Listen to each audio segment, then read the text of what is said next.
In 1 Corinthians chapter 7, in verses 10 and 12, we have these interesting phrases that say, "Not I, but the Lord," and then "I, not the Lord." What does Paul mean by these phrases? Does he mean that one is authoritative and the other one is not authoritative? I don't think that's what he means. What he means is that in verse 10, you can find Jesus saying the same thing in the Gospels as Paul says about marriage. But that in verse 12, you can't find Jesus speaking to the issue that he is about to address. But this doesn't remove authority from Paul's words. Remember, all of God's word is inspired and authoritative, not just the red letters.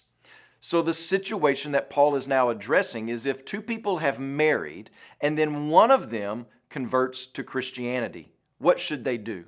Should they divorce the unbelieving spouse? Is their marriage considered unclean? Are their children considered unclean?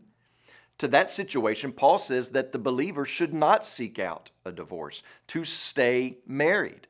If the unbeliever agrees to stay married, then don't change a thing.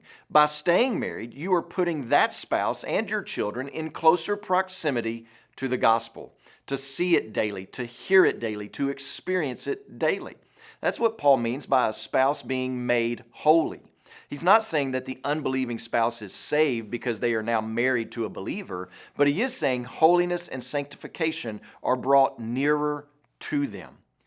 But if the unbeliever can't stand it, can't stand living with and being married to a believer, and decides to divorce the believing spouse, then let it be. That believing spouse is not bound any longer to that other unbelieving spouse. They are, in the way that I interpret this, free to remarry. But once again, I want you to notice that dramatic change that is taking place. Paul does not have in mind a spouse consenting to an occasional Bible study by the believing spouse. The spouse is not consenting to a new hobby. Paul is anticipating a true transformation, a radical change that would be so convicting, but also so full of love and mercy and forgiveness and patience and goodness that the unbelieving partner would say, "You're just not the same person I once married, and I can't take this any longer." That is a dramatic change.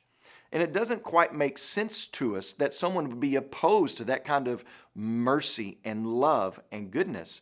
But that's what comes with the gospel. That hostility does come, and we have to be ready for that. But Christ is worth it.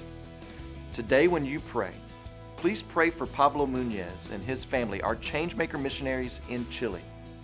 And also remember the Afrikaans Lifeword broadcast that's heard in South Africa.